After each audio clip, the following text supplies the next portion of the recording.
more concerning thing to me is when recession-proof businesses or recession-resistant businesses begin firing employees, whether it's actually on the floor or in their offices themselves.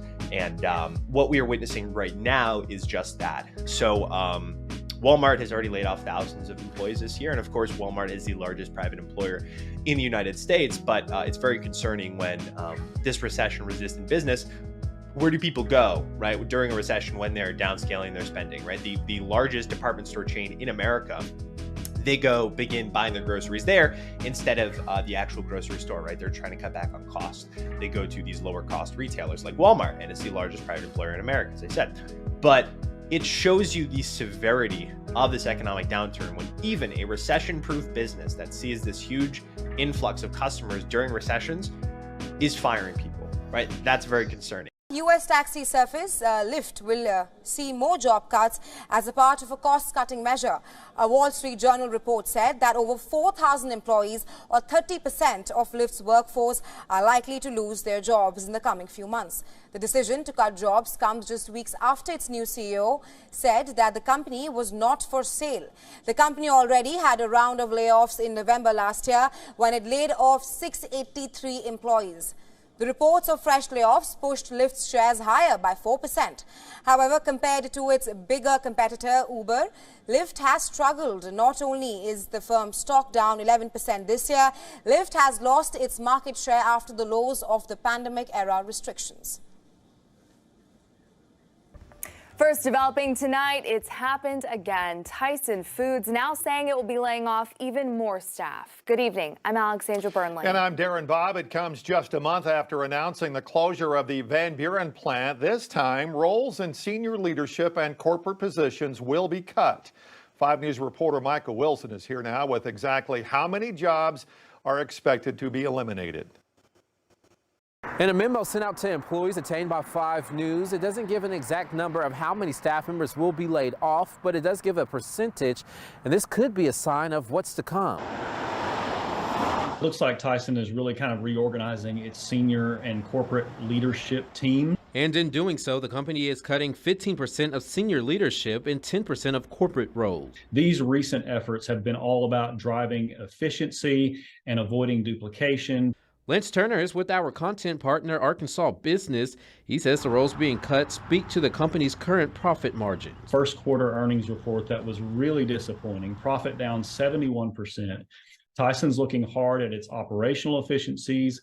It's faced with rising costs like everybody else is, and it's trying to find ways to further cut those costs. In the memo from Tyson CEO Donnie King, he wrote, quote, "We will also continue to look for ways to simplify our organization internally to execute our global strategy. To create more efficiencies and make the organization smaller and more simple to operate in, and also easier to make big decisions." In March, the company announced it will close its Van Buren plant on May 12th, causing nearly 1,000 workers there to lose their jobs.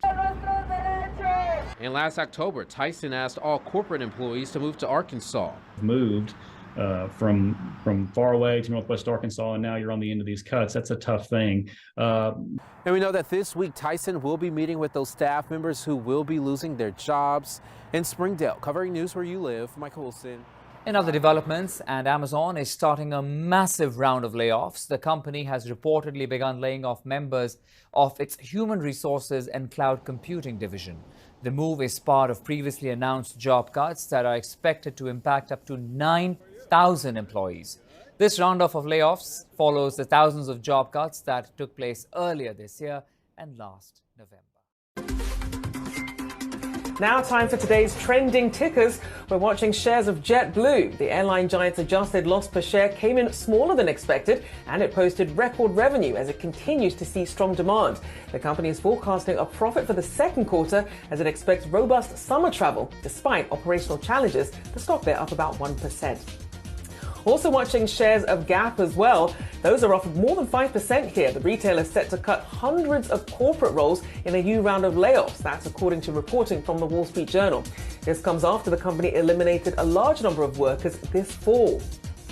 Also watching industrial stocks, 3M stock here on the back of the company's earnings beat and its announcement to cut 6,000 jobs. And of course, General Electric, that stock, taking a look there, the company raised its guidance thanks to a strong outlook for its aviation division. Now, some analysts remain cautious about work that still needs to be done in GE's power division. New this morning at 6:49, a manufacturing giant 3M announcing mass layoffs are coming as sales fell from last year. The company plans to let 6,000 workers go worldwide. That's 10% of its workforce. In central Iowa, 3M operates facilities in Knoxville and Ames. It's not known if the layoffs will impact operations in Iowa. We've reached out to 3M for more information.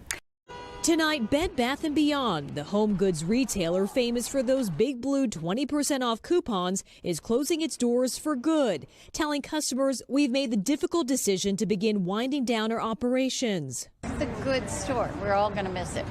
The company filed for bankruptcy today after a tumultuous year of job cuts and store closures, but ultimately those strategies fell short. We had Toys R Us that were all toys, Circuit City, all electronics. And we're seeing that stores like those are the ones that are really struggling right now because I think consumers want to buy everything they need in one place.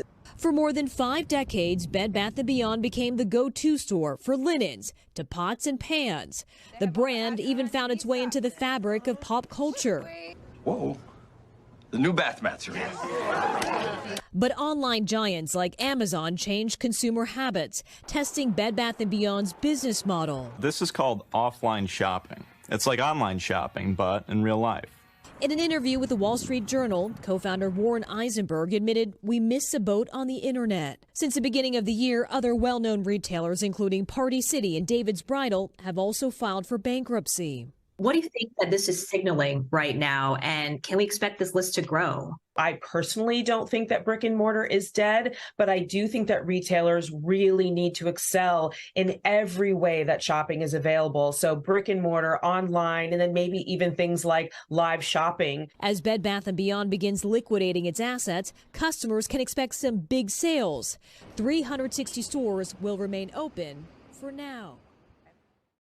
All right, well, Disney says it is laying off several thousand workers across the company this week. The cuts affect its parks, entertainment division, and experiences and products division, as well as ESPN. This is the second of 3 waves of layoffs for a total elimination of, listen to this, 7,000 jobs. Goodness. That's roughly 3% of Disney's entire global workforce.